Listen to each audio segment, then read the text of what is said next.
students. Dear students, in the previous class we have discussed about different type of diseases caused by viruses as well as bacteria. In the last lecture we have also talked about the protozoan diseases, that is the diseases which are being caused by protozoans like Plasmodium and amoeba, that is Entamoeba histolytica. We said that there are different symptoms of these diseases which were being discussed by us in the previous class. Now we are moving on to the next category of diseases, which are the diseases caused by nematodes and fungi.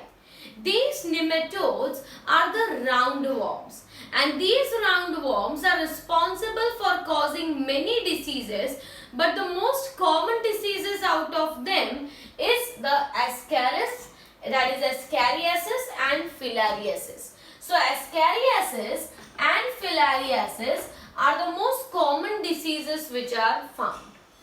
Ascaris, it is a disease caused by Ascaris lumbricoides. The causative organism of the disease is known as Ascaris lumbricoides. And this organism is an endoparasite which will be found in the intestinal cells. So it will be residing in the intestine.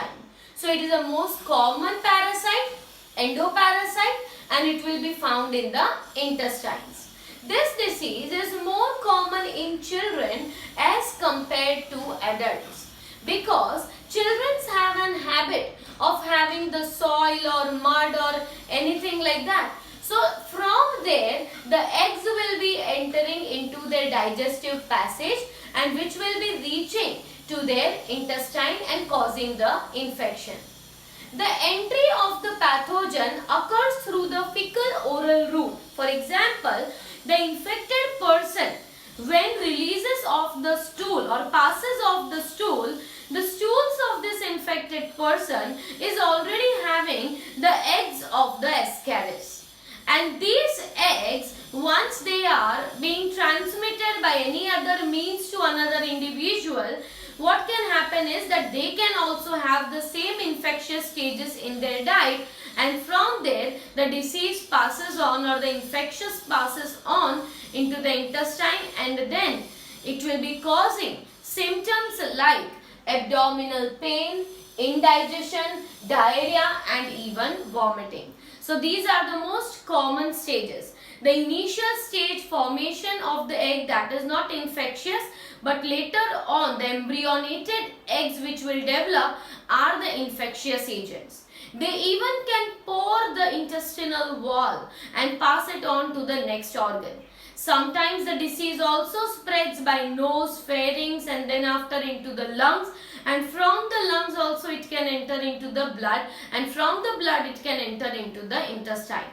So there are various ways in which it can reach to your intestine, and then after cause abdominal pain, or you can say the colic pain which occurs in intestine, indigestion, diarrhea, and vomiting. The next disease which is very common is the filariasis. Filariasis is caused by number of different types of filarial worms. बहुत तरह के filarial worms होते हैं, पर इन सारे filarial worms में भी the very common one found in India is Wuchereria bancrofti and Wuchereria malayi. The causative organism is Wuchereria bancrofti and Wuchereria malayi. The transmission of this disease occurs by the Culex fatigan mosquito. So the name of the mosquito that helps in transmitting of this disease is the Culex mosquito, and these worms are found in the lymphatic system of the body. Once they enter into the small lymphatic capillaries, from which they move to lymphatic vessels of the lower parts of the body. As they get accumulated in the lymphatic vessels, the flow of the lymph is hindered, and therefore particularly the regions of the limbs are going to become more swollen, because there is accumulation of the fluid in these parts. So swelling is very commonly observed in the regions of the legs and scrotum in this disease. So lower parts of the body, that is legs as well as in the males the scrotum region is swollen because of the accumulation of the lymphatic fluid in these parts. The disease is also known as elephantiasis because it appears that the leg and the lower parts of the body are so huge that the person is unable to walk even. So therefore the disease is known as the elephantiasis. The next we need to talk about is the fungal diseases. ऐसा नहीं है कि nematode में यही दो disease हैं. There are many other diseases, that is a lower organism is responsible for causing the infection in the eyes. There are organisms like Ancylostoma that are causing infection in the other parts of the body, right? But these all diseases are rare. So right now you have to just remember two of them, Ascariasis and Filariasis. The next is fungal diseases. The most common fungal diseases is the ringworm disease. And the ringworm disease is being caused by three different types of fungi, which is the Trichophyton, Epidermophyton and Microsporum. So there are three main types of organism: Trichophyton, Epidermophyton and Microsporum, responsible for causing the ringworm disease. Now in this ringworm disease, how does it transmit? So by using the towels or by using the clothes or combs from an infected person is the main cause for transmission of the ringworm disease. The disease can easily spread from one person to another if any of these material is being used.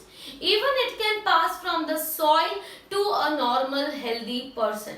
So there are various ways, and these all fungi like Trichophyton, it will be infecting in the hair, even in the nails as well as near the oral cavity or neck region. But Epidermophyton is mainly on the skin, right? So depending upon the locations, the names of the organism that causes this infection is slightly different. Now after discussing about all the types of communicable diseases, अभी तक हमने जितने भी बात की है वो सारे communicable है, मतलब कोई ना कोई ट्रांसमिटिंग एजेंट होता है या तो डायरेक्टली ह्यूमन टू ह्यूमन ये पास ऑन होते हैं, पर ये सारे डिसीजेस को कम्युनिकेबल कहा जाता है. Now we are going to begin with the non-communicable diseases. Non-communicable मतलब they are not getting transmitted from one person to another person by any means. Not even a mosquito, not a vector, not any other agent. They are present with the individual itself.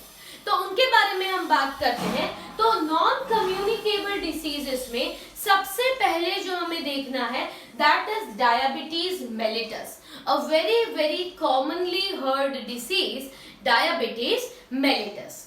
Now diabetes mellitus is a disease which can be existed in two forms. दो forms में exist करता है.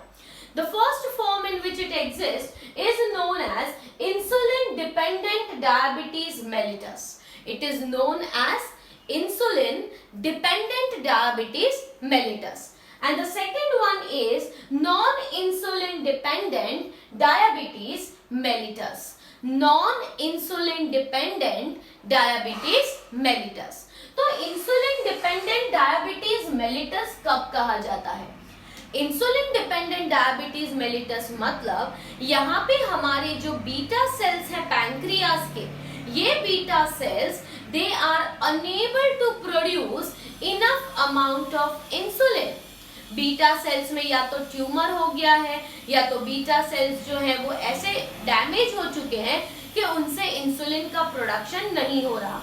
So lack of insulin production by the beta cells of the body will be responsible for insulin dependent diabetes mellitus, and this disease is an autoimmune disease. It is an autoimmune means it will happen randomly or you can say spontaneously in any person at any time, right? तो यहाँ पे beta cells enough insulin ही नहीं बना रहे तो obviously glucose का जो absorption है सेल्स में वो होने वाला नहीं है.